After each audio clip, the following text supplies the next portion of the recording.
بسم اللہ الرحمن الرحیم نحمده ونصلي على رسوله الكريم اما بعد فاعوذ بالله من الشیطان الرجیم بسم اللہ الرحمن الرحیم رب اشرح لي صدری ويسر لي امری واحلل عقدۃ من لسانی یفقهوا قولی رب زدنی علما۔ عزیز طلباء کرام، السلام علیکم ورحمۃ اللہ وبرکاتہ۔ امید ہے آپ سب حضرات خیریت سے ہوں گے۔ آج ہم المعلقات السبع کا سبق نمبر 61 پڑھیں گے، اور اس سبق کے اندر ہم معلقہ ثالثہ کا شعر نمبر 37 سے لے کر کے شعر نمبر 40 تک کے 4 اشعار کو پڑھیں گے۔ تو آئیے ہم کتاب کی طرف جاتے ہیں اور سبق کی ابتدا کرتے ہیں۔ آج کے سبق کا پہلا شعر پڑھتے ہیں۔ لدى اسد شاک السلاح مقذف له لبد اظفاره لم تقلم۔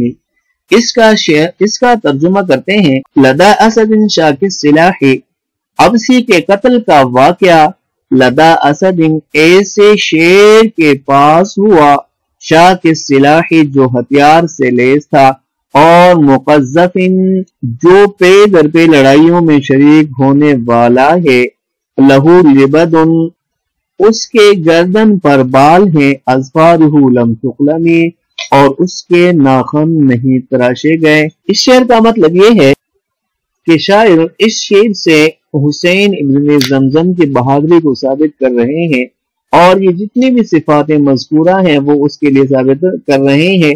مطلب اس شاعر کا یہ ہے کہ وہ حسین ابن زمزم انتہائی بہادر اور قوی شخص ہے۔ لدا سامنے یا پاس کے معنی میں آتا ہے، اسدن شیر کو کہا جاتا ہے، اور شاک السلاح مراد ہے ہتھیاروں سے لیس، ہتھیاروں سے مسلح، اور یہ جو مقذف ہے اس کا معنی ہوتا ہے پرگوشت ہونا، اور پے در پہ لڑائی میں شریک ہونے والے کو کہا جاتا ہے۔ سورہ صافات میں اللہ پاک رب العزت فرماتے ہیں وَيُقْذَفُونَ مِن كُلِّ جانب۔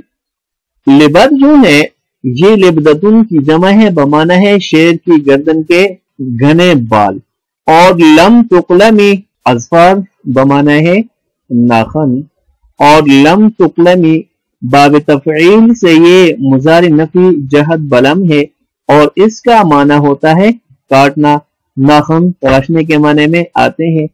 اور قلم کو قلم اس لیے کہتے ہیں کہ اسے کاٹ کر کے تیار کیا جاتا ہے، کاٹنے کے بعد اس کو استعمال کیا جاتا ہے۔ آج کے سبق کا دوسرا شعر پڑھتے ہیں۔ جریٍ متى یظلم یعاقب بظلمہ سریعا وإلا یبد بالظلم یظلم۔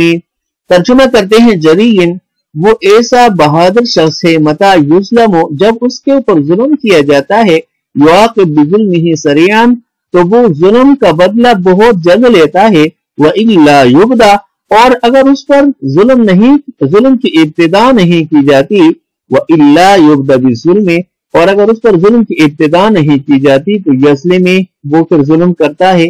اس شعر کا مطلب یہ ہے کہ وہ اتنا قوی اور بہادر شخص ہے کہ اس کے اوپر کوئی ظلم کر ہی نہیں سکتا۔ اگر خدا نخواستہ کوئی ظلم کر جاتا ہے تو فوراً وہ اپنے ظلم کا بدلہ لے لیتا ہے، لیکن اگر اس کو کوئی نہیں چھیڑتا، اس پر کوئی ظلم کرتا نہیں ہے تو پھر جزلے میں وہ ظلم کرتا ہے۔ مطلب اس کرنے کا یہ ہے کہ وہ جنگ کا شوقین ہے اور ہر حال میں جنگ کی تلاش میں رہتا ہے۔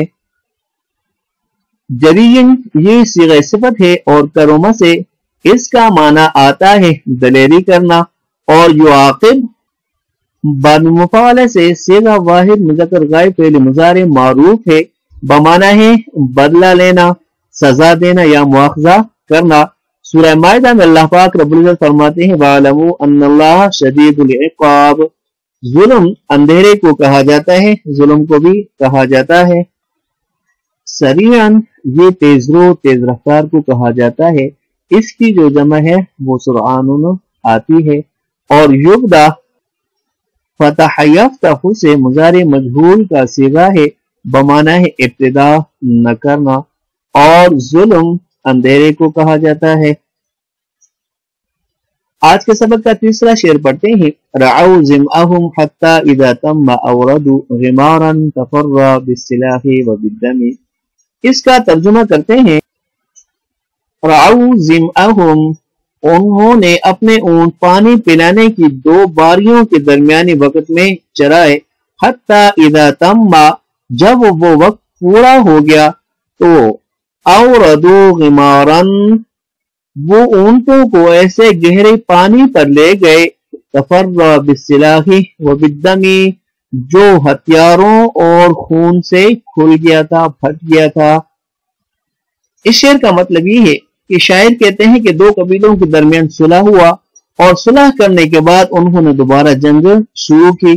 جب دوبارہ جنگ شروع کی تو اس کے صلح اور جنگ کے درمیان تھوڑا سا وقفہ تھا کہ جب انسان ایک مرتبہ اونٹ کو پانی دیتا ہے اور دوبارہ اس کو پانی پر لاتا ہے، اتنے وقفے کے درمیان ان دونوں کے درمیان صلح رہی اور بعد میں پھر جنگ چھڑ گئی، اور پھر ان دونوں قبائل کے درمیان وہ جنگ چھڑی کہ وہ 40 سال تک کے عرصے تک وہ جنگ چلتی رہی۔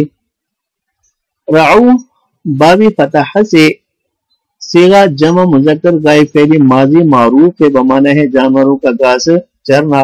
سورہ طٰہٰ میں اللہ پاک رب العزت فرماتے ہیں کلوا ورعوا انعامکم، اور ضمن یہ پانی پلانے کی دو باریوں کے درمیان کا جو وقفہ ہوتا ہے یا جو وقت ہوتا ہے اس کو کہا جاتا ہے۔ اس کی جو جمع ہے وہ ازمعن آتی ہے۔ سورہ توبہ میں اللہ پاک رب العزت فرماتے ہیں لا یصیبہم ظمأ ولا نصب، غمارن یہ غمرن کی مفرد ہے، بمعنی ہے بہت پانی، گہرا پانی یا سمندر کا بہت بڑا حصہ، اور تفرّا باب تفاعل سے ماضی کا صیغہ ہے، بمعنی ہے پھٹنا یا کھولنا۔ سلاح اسلحہ کو کہا جاتا ہے اور دم خون کو کہا جاتا ہے۔ فَقَزَّوْا مَنَايَا بَيْنَهُمْ ثُمَّ أَصْدَرُوا إِلَىٰ كَلَإٍ مُسْتَوْبَلٍ مُتَوَخِّمٍ۔ اس کا ترجمہ کرتے ہیں فَقَزَّوْا مَنَايَا بَيْنَهُمْ، انہوں نے آپس میں قتل و قتال کیا، ثُمَّ أَصْدَرُوا إِلَىٰ كَلَإٍ، پھر وہ اونٹوں کو ایسے گھاس کی طرف لے گئے، مستوبل متوخم، جو زود ہضم نہیں تھے اور نہ خوشگوار تھے۔ شاعر کہتا ہے کہ ان دو قبیلوں نے آپس میں خوب قتل و قتال کیا، اور ایسا قتل و قتال کیا کہ جو ختم ہونے والا نہیں تھا، اور مسلسل اس جنگ میں اضافہ ہی ہوتا رہا۔ قزو باب تفعیل سے صیغہ جمع مذکر غائب فعل ماضی معروف ہے، بمعنی ہے پورا کرنا، اور تقضیت المنایا کہا جاتا ہے خوب قتل و قتال کرنا۔ سورہ طٰہٰ میں اللہ پاک رب العزت فرماتے ہیں فَقْضِ مَا أَنْتَ قَاضٍ، منایا منیت ان کی جمع ہے، بمعنی ہے موت، اور ارادہ یا یہ ہے تقدیر الہی، یہاں پر مراد قتل و قتال ہے۔ بینہم آپس میں، ثم اصدروا، اصدروا باب افعال سے صیغہ جمع مذکر غائب فعل ماضی معروف ہے، بمعنی ہے واپس کرنا، لے جانا وغیرہ۔ سورہ زلزال میں اللہ پاک رب العزت فرماتے ہیں یومئذ یصدر الناس اشتاتا، اور کلائن یہ گھاس کو کہا جاتا ہے۔ مستوبل باب استفعال سے اسم مفعول کا صیغہ ہے، بمعنی ہے بدہضمی والی جگہ پہ جانا۔ کہا جاتا ہے استوبلت الابل، اونٹ مضر صحت چراگاہ کی وجہ سے بیمار ہو گیا۔ طعام وبیل، مضر صحت کھانے کو کہا جاتا ہے۔ سورہ مزمل میں اللہ پاک رب العزت فرماتے ہیں فَأَخَذْنَاهُ أَخْذًا وَبِيلًا، اور متوخم اسم فاعل کا صیغہ ہے باب تفاعل سے، مطلب اس کا معنی اس کا یہ ہے کہ کھانے کو ناخوشگوار سمجھنا۔ متوخم اسم فاعل اور متوخم اسم مفعول کا صیغہ ہے، یہی معنی ہے اس کا کہ کھانے کو ناخوشگوار سمجھنا۔ عزیز طلباء کرام، آج کے سبق کے لیے اتنا ہی کافی ہے، باقی انشاءاللہ العزیز ہم آئندہ سبق میں پڑھیں گے، تو تب تک کے لیے اجازت۔ السلام علیکم ورحمۃ اللہ وبرکاتہ۔